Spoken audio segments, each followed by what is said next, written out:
नमस्कार मित्रांनो. मागचा व्हिडिओ आपण केला होता एका राजकीय मुद्द्यावर. आजचा व्हिडिओ सेमी राजकीय आहे, म्हणजे राजकीय पण आहे, सोशल पण आहे, पर्सनल पण आहे. म्हणजे लोकांना ते त्या दृष्टीने ते जाणवू शकतं. त्याच्यामध्ये सगळ्या गोष्टींना स्कोप आहे. तो आहे भाषेचा मुद्दा. म्हणजे जी भाषिक अस्मिता आहे, अमुक भाषेचा आपण आहोत म्हणून आपल्याला ती भाषा सर्वात जास्त आवडते किंवा इतर भाषा आपल्याला अमान्य असतात. ह्या प्रकारचा जो गोंधळ असतो त्याच्यामध्ये म्हणजे समीकरण आहे ते इक्वल नाही आहे ती गोष्ट. समीकरण म्हणजे त्याच्यामध्ये व्हेरिएबल्स आहेत, त्या गोष्टी कमी जास्त होत राहतात काळानुसार. तर भाषेचा मुद्दा आज या कारणाने घेतला मी, कारण की काल म्हणजे 13 तारखेला 13 जुलै 2022ला ट्विटरवर एक हॅशटॅग मी ट्रेंड होताना बघितलं.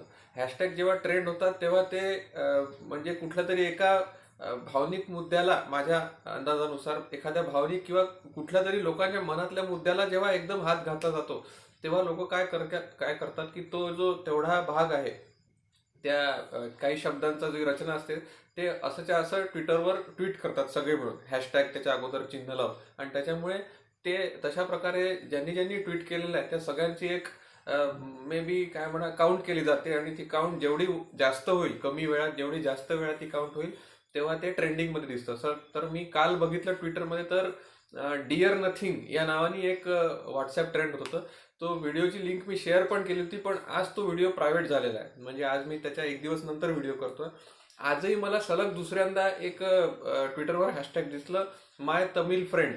म्हणजे एक इवान नावाचा हॉलिवूड आर्टिस्ट आहे, हॉलिवूड ॲक्टर आहे. त्यांनी एक द मेन इन ग्रे असं मला वाटते. थोडंसं मी बडबड तज्ञ असल्यामुळे मला काय की आठवत नाही लवकर. सो तसं मला ते झालेलं आहे, भ्रमिष्ट झालं. द ग्रे मेन किंवा द मेन इन ग्रे अशा प्रकारचा एक सिनेमा आहे. त्याच्यामध्ये साऊथ इंडियन कलाकार धनुष तो पण आहे. तर त्याला इवाननी माय डिअर तमिल फ्रेंड असं म्हटलेलं आहे. तर आता योगायोगाने हे दोन्ही मुद्दे जे आहेत हे मला भाषिक अस्मितेशी जोडलेले वाटतात आहे. त्याच्यामुळे त्या अनुषंगाने भाषिक अस्मिता काय आहे, त्याला कुठली ऐतिहासिक पार्श्वभूमी आहे आणि त्याच्यामध्ये किती तथ्य आहे. म्हणजे आपल्याला समजा मी मराठीत बोलतोय, मला मराठीच आवडते आणि बाकीच्या भाषा अमान्य आहे, ही जी अस्मिता आहे, म्हणजे मराठीला कोणी वाईट म्हटलं तर मी तर स्वतःचा अपमान समजतो. अशा प्रकारे जी आलेली भावना, याला आपण अस्मिता म्हणू शकतो कदाचित.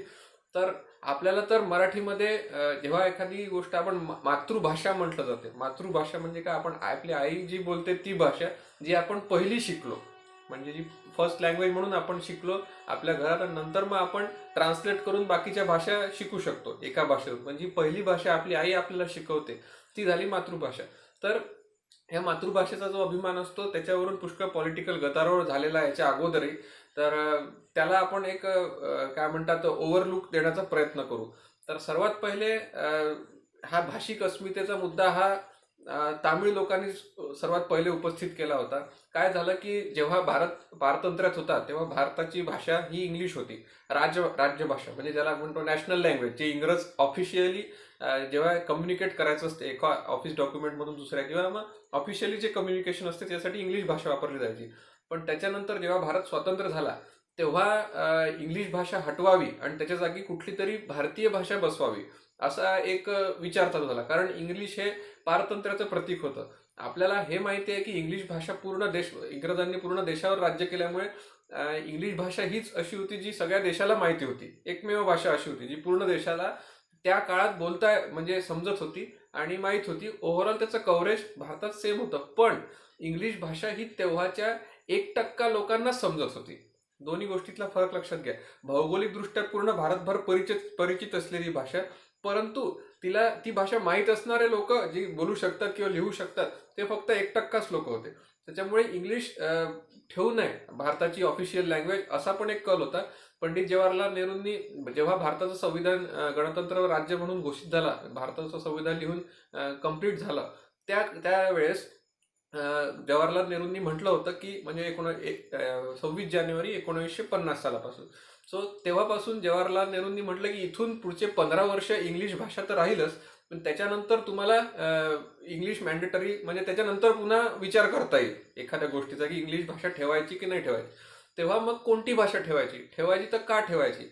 काला उत्तर साधं आहे, कारण की जेव्हा आपण एवढ्या मोठ्या स्केलवर बघतो एखाद्या देशाचा राष्ट्रीय प्राणी, राष्ट्रीय भाषा, हे खूप सिम्बॉलिक टर्म्स आहेत. म्हणजे त्याला काय म्हणता येईल की तसं सांकेतिक महत्व खूप जास्त असते. जसं भारताचं चिन्ह आहे, झेंडा आहे, तो झेंडा तसं पाहिलं तर एक कापड आहे, परंतु त्याला त्या पद्धतीने, विशिष्ट पद्धतीने रिप्रेझेंट केलेलं आहे, त्याच्या प्रत्येक गोष्टीचा अर्थ दिला गेलेला आहे आणि हे सिलेक्शन मागे प्रत्येक गोष्टीचं कारण असतं.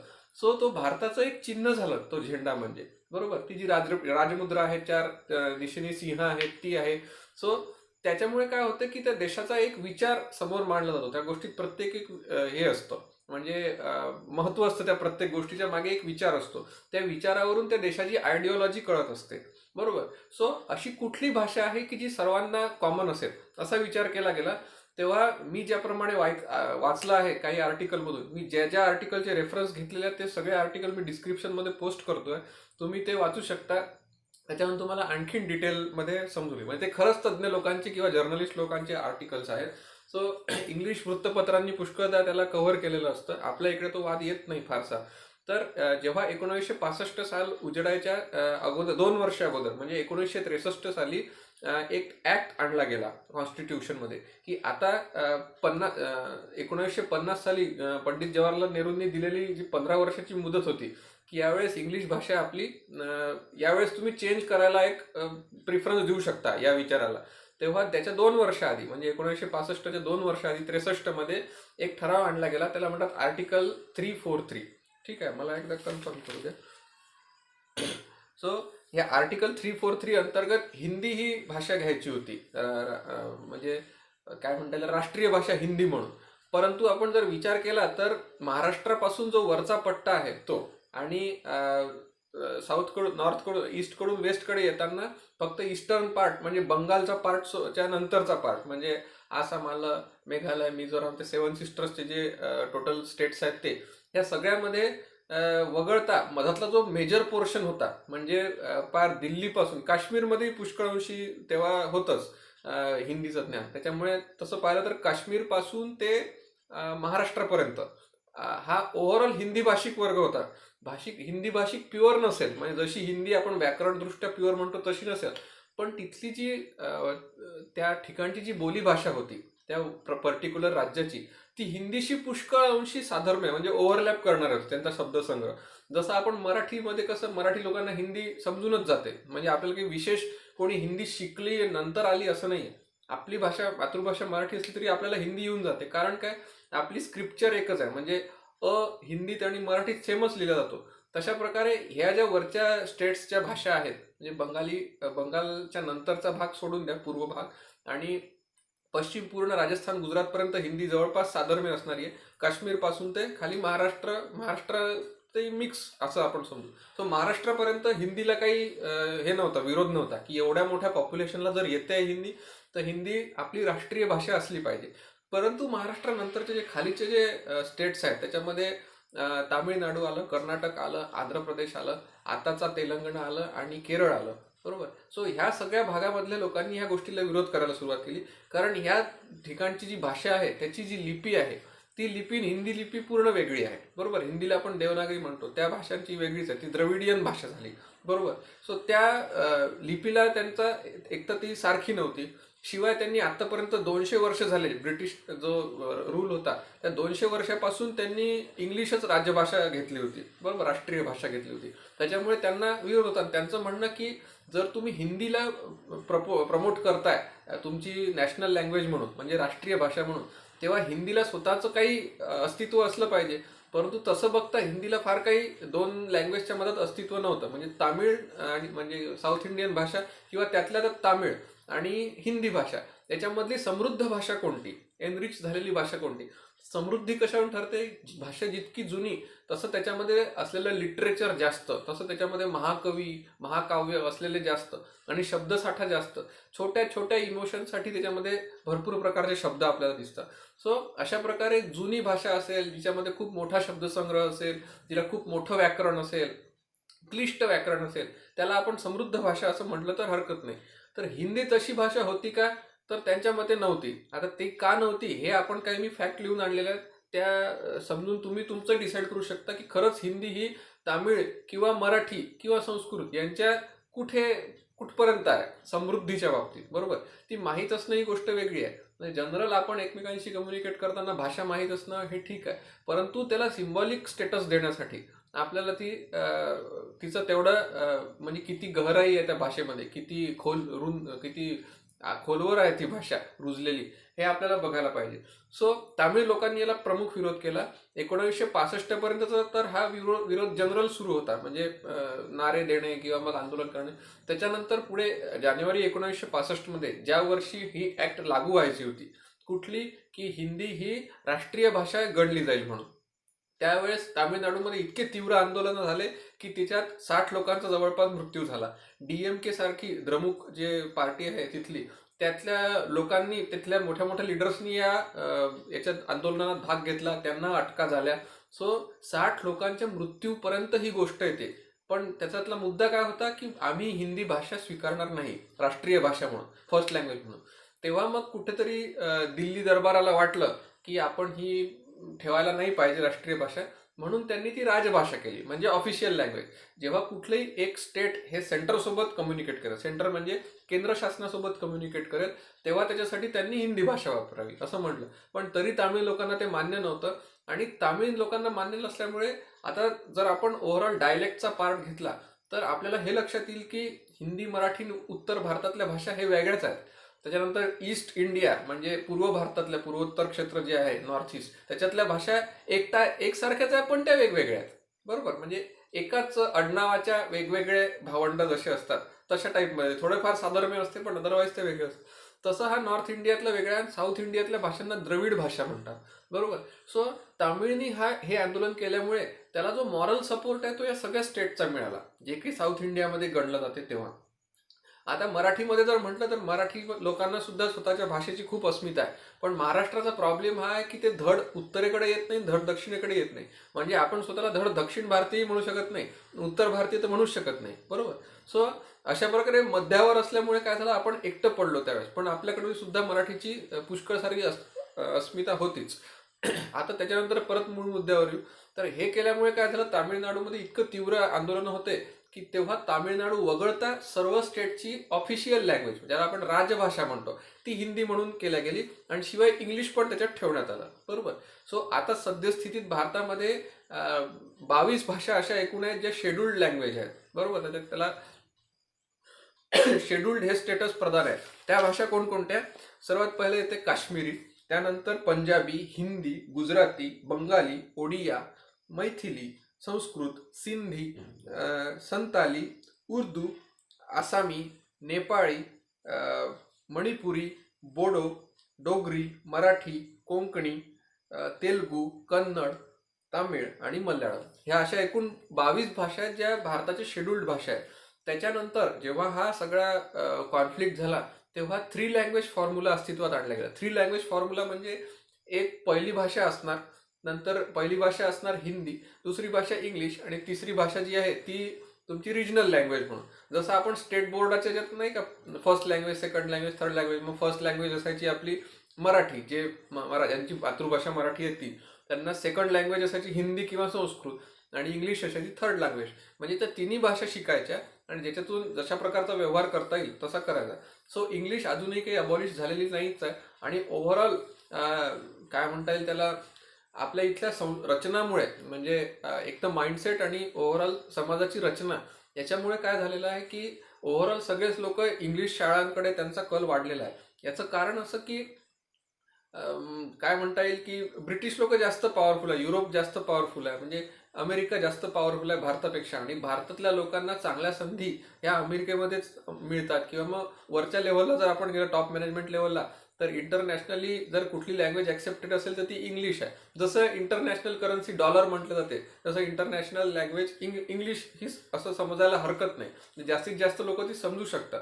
सो भारतातल्या लोकांना त्याचं अप्रूप असल्यामुळे की आपण अमेरिकेत जाणं ही आपली प्रगती आहे, किंवा मग इंग्लिश आलं तर आपल्याला जास्त अपॉर्च्युनिटीज मिळतील, असं असल्यामुळे लहानपणापासूनच मुलांना आता इंग्लिश शाळेत टाकण्याचं प्रमाण वाढलेलं आहे. आणि ओव्हरऑल मराठी शाळेची काय म्हणता येईल ती जी ओव्हरऑल बांधणी होती ती खूप खचत चाललेली आहे.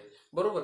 सो आता आपल्याला ह्या पॉइंटला तीन गोष्टी, ह्या पॉइंटला आल्यानंतर तीन भाषा लक्षात घ्यायला पाहिजे. त्याच्यानंतर आपण आपलंच ठरवायला पाहिजे की आपण कुठल्या भाषेला किती महत्त्व द्यावं लागेल. बरोबर. तर सर्वात पहिले येते तामिळ लँग्वेज. तामिळला द्रविड ओरिजिन लँग्वेज म्हणतात. म्हणजे जे डायलेक्टचे प्रकार असतात त्याच्यामध्ये साऊथ इंडियन लँग्वेजेसला द्रविड लँग्वेजेस म्हटले जाते. सो त्याच्यामध्ये ती द्रविड प्रकारात येणारी भाषा आहे. सर्वात जुनी भाषा, जगातली सर्वात जुनी भाषा म्हणून तामिळला मान आहे. कदाचित तामिळ ही संस्कृतपेक्षा जुनी असण्याची शक्यता आहे. कारण की असं म्हटलं जातं की भारतातल्या सर्व भाषा या थोड्या थोड्या संस्कृतमधूनच डिराईव्ह झालेल्या आहेत. बरोबर. पण तामिळ अशी भाषा आहे जी स्वतःला वेगळं ठेवून आहे संस्कृतपेक्षा, आणि ती one of the most toughest language to learn, म्हणजे शिकण्यासाठी सर्वात कठीण भाषांपैकी एक अशी गणली जाते. कारण त्याच्यामध्ये 247 अल्फाबेट्स आहेत. जसं अ आ इ ई क ख ग घ असे एकूण काढले तर ते 247 टोटल त्याच्यामध्ये स्वर आणि व्यंजनाचं ते मिक्सअप येतं. त्याच्यानंतर तामिळ ही भाषा जवळपास तामिळनाडू, मलेशिया, फिजी, पॉंडिचेरी, त्याच्यानंतर श्रीलंका, मॉरिशस आणि साऊथ आफ्रिका इतक्या ठिकाणी तामिळ भाषिकांची संख्या खूप जास्त सिग्निफिकंट आहे, म्हणजे वाखाणण्याजोगी आहे. त्याच्यानंतर जे पहिलं तामिळ स्क्रिप्चर आहे ते जवळपास इसवी पूर्व 1500, म्हणजे आता त्या गोष्टीला झाले 3500 वर्ष. 3500 वर्षापूर्वी तामिळ भाषा अस्तित्वात आलेली आहे, म्हणजे तेव्हापासून ती आहे असं मानलं जातं. त्याच्यानंतर जे जगातलं सर्वात जुनं पुस्तक आहे लिहिलं गेलं, प्रिंट केलं गेलेलं, तर ते सुद्धा तामिळ भाषेतच आहे. ते USA हार्वर्ड लायब्ररीमध्ये ठेवलं गेलेलं आहे. हार्वर्ड युनिव्हर्सिटीच्या लायब्ररीमध्ये ठेवला गेलेला आहे. त्याच्यानंतर तामिळ भाषा जवळपास 100 मिलियन लोकांकडून बोलली जाते. आणि जे इजिप्तमध्ये मध्यंतरी उत्खनन झालं त्याच्यामध्ये सुद्धा त्यावेळेसच्या तामिळ भाषेत लिहिलेले काही अवशेष आढळले. सो असं मानलं जाते की जी ट्रेड लँग्वेज होती, म्हणजे समुद्रमार्गे जो व्यापार व्हायचा त्या व्यापाराची प्रमुख भाषा ही तामिळ होती. बरोबर. तर इतका रिच इतिहास आहे. याच्यावरून आपल्याला असं कळतं की तामिळ भाषिकांचा तो जो राग होता, तो जो स्वाभिमान आहे, अभिमान आहे स्वतःच्या भाषेबद्दलचा, तो का असावा. आणि त्याला आपण आता कम्पेअर करू हिंदी सोबत. तामिळ भाषा ही 3500 वर्ष जुनी आहे. हिंदी ही 15व्या किंवा 19व्या शतकात आलेली भाषा आहे, इसवी सनाच्या नंतरचा, म्हणजे हार्डली त्याला 500 वर्षांचा इतिहास आहे. बरोबर. त्याच्यानंतर त्याला खरी बोली म्हटलं जातं. आणि हिंदी ही पर्शियन, म्हणजे जेव्हा मुघलांचे भारतात आक्रमण सुरू झाले त्यांच्यापासून आणि हिंदी संस्कृतपासून अशा दोन भाषांपासून हिंदी थोडी थोडी तयार होत गेली. आणि तिला व्याकरणामध्ये काय म्हणता येईल, शुद्धीकरण तिचं होत गेलं की शुद्ध हिंदी कशाला समजावी, व्याकरण काय असावं हे त्याच्यानंतर ठरत गेलं. ओव्हरऑल जर आपण बाकीच्या प्रदेशातल्या भाषा पाहिलं तर प्रत्येक प्रदेशातली भाषा ही वेगळी असते. म्हणजे त्याची हिंदी असली तरी ती खूप वेगळी प्रकारची हिंदी असते. सो अशा प्रकारे काय म्हणता येईल की हिंदी वेगवेगळ्या स्टेटकडच्या ज्या लोकल डायलेक्ट होते त्याच्यातून एक एक करत करत समृद्ध होत गेली.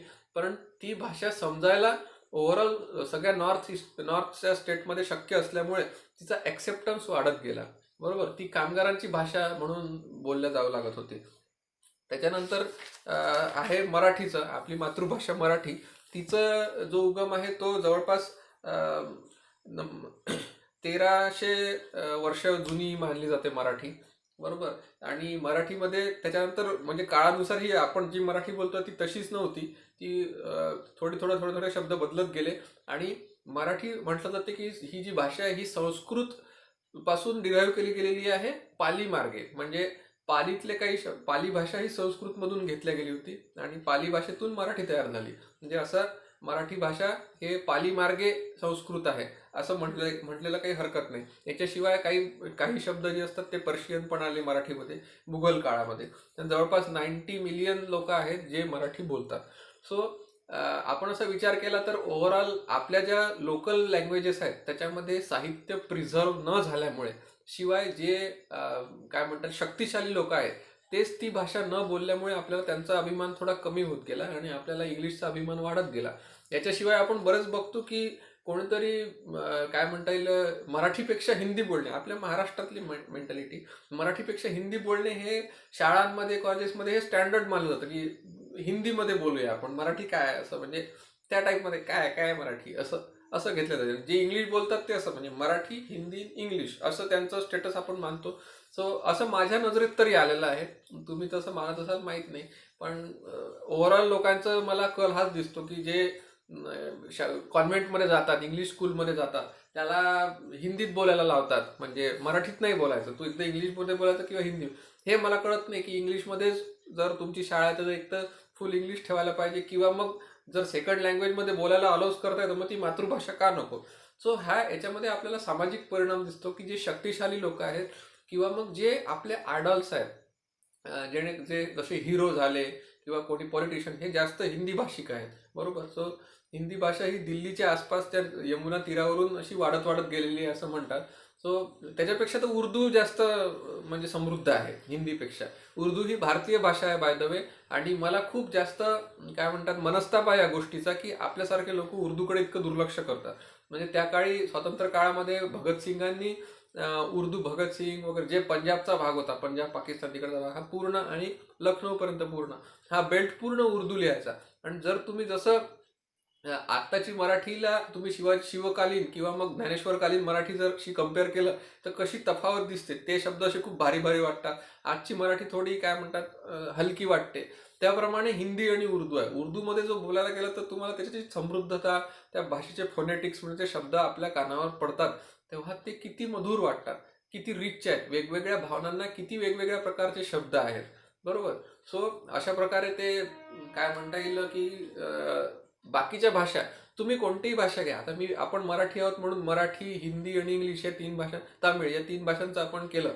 पण जर तुम्ही रिजनल लँग्वेज कोणतीही घेतली तर त्याच्यामध्ये तयार झालेलं साहित्य, त्या भाषेमध्ये असणारे शब्द हे त्या रिजनसाठी खूप बेस्ट सुटेबल असतात, बरोबर. जसं एकदा ते सत्यमेव जयतेच्या याच्यात मी असं ऐकलं होतं की भाषेचा त्या रिजनशी खूप संबंध असतो. म्हणजे जसं आपण बोलायच्या पद्धतीत म्हणतो की इंग्लिशमध्ये वॉर्म वेलकम म्हटलं जातं, तर इंग्लिश ही भाषा तिकडची आहे, युरोप किंवा स्पेसिफिकली अमेरिका आणि इंग्लंडची. तिथे थंडी खूप असते.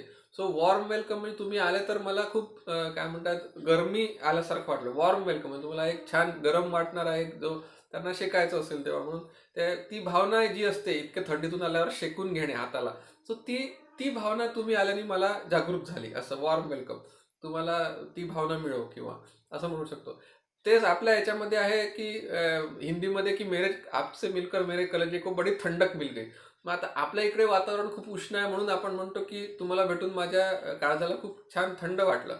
आपणही बघा ओव्हरऑल थंड वाटलं, किती छान वाटतंय, थंड वाटते, सावलीत बसा. तर हे जे रिजनल रेफरन्सेस आहेत त्या पर्टिक्युलर लँग्वेज, म्हणजे दोन्ही भाषांमधला प्रसंग एकच की येणाऱ्या पाहुण्याचं स्वागत करणं, पण वॉर्म वेलकम आणि कलेजे को ठंडक महसूस हुई असं हे बोलणे, याच्यामधून आपल्याला समजते की भाषेचा किती मोठा रोल असतो त्या रिजनमध्ये. असे खूप सापडतील आपण जर एक एक बघितलं तर.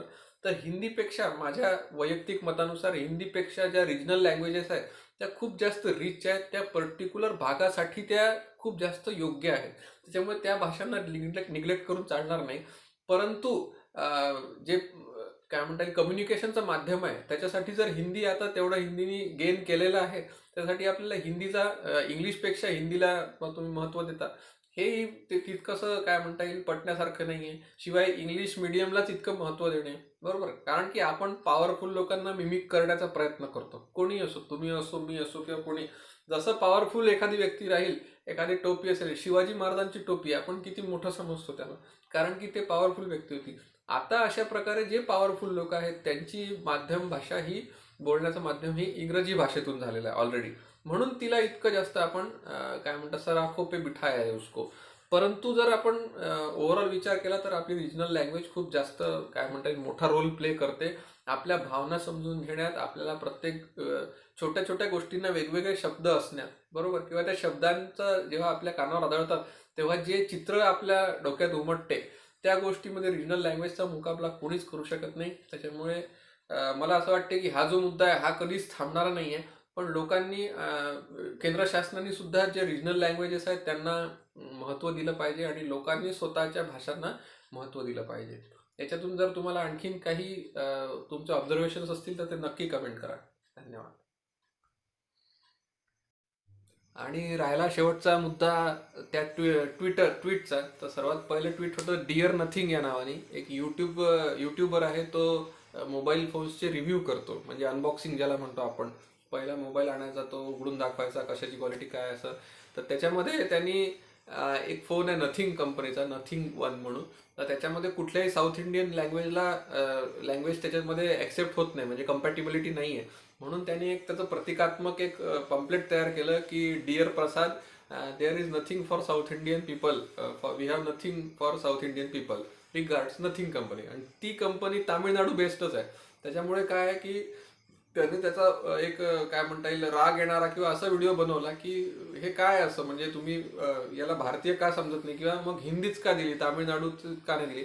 त्यांनी त्याच्या प्रेक्षकांना आवाहन केलं होतं, जवळपास 2.5 मिलियन प्रेक्षक आहेत त्याचे, की तुम्ही ट्विटरवर हा ट्रेंड चालवा. पण काल तर तो 8-9, बहुतेक त्याच्यानंतर 8च्या वरती गेला असेल, तितक्या नंबरवर होता ट्रेंडिंग. परंतु त्याच्यानंतर आज मी त्याचं पाहिलं तर आज त्याने ती लिंक हटवलेली आहे. आणि याच्याशिवाय आज आलं माय डिअर फ्रेंड धनुष म्हणून. तर तो हे ओव्हरऑल तामिळ भाषेशीच निगडीत मुद्दे आहे. ओव्हरऑलही आपण अस्मितेच्या मुद्द्यांना मराठी आणि तामिळ लोकांना खूप जास्त म्हणजे ते अस्मितेच्या मुद्द्यावर खूप असतात राजकीय दृष्ट्या. सो हे आपण बघतो. तर हा एक मुद्दा मेन सांगायचा राहिला होता. त्याच्यामुळे ह्या ट्रेंडच्या अनुषंगाने ही काही जे काही आपलं माझं बडबड ही साध्य होऊ शकली. म्हणून तो जो प्रसाद टेक इंटेल गुरु असं काहीतरी त्याचं हे आहे यूट्यूब चॅनल, ते मी लिंक देतो सगळ्या खाली, मी जे जे ऑब्झर्व केलं ते.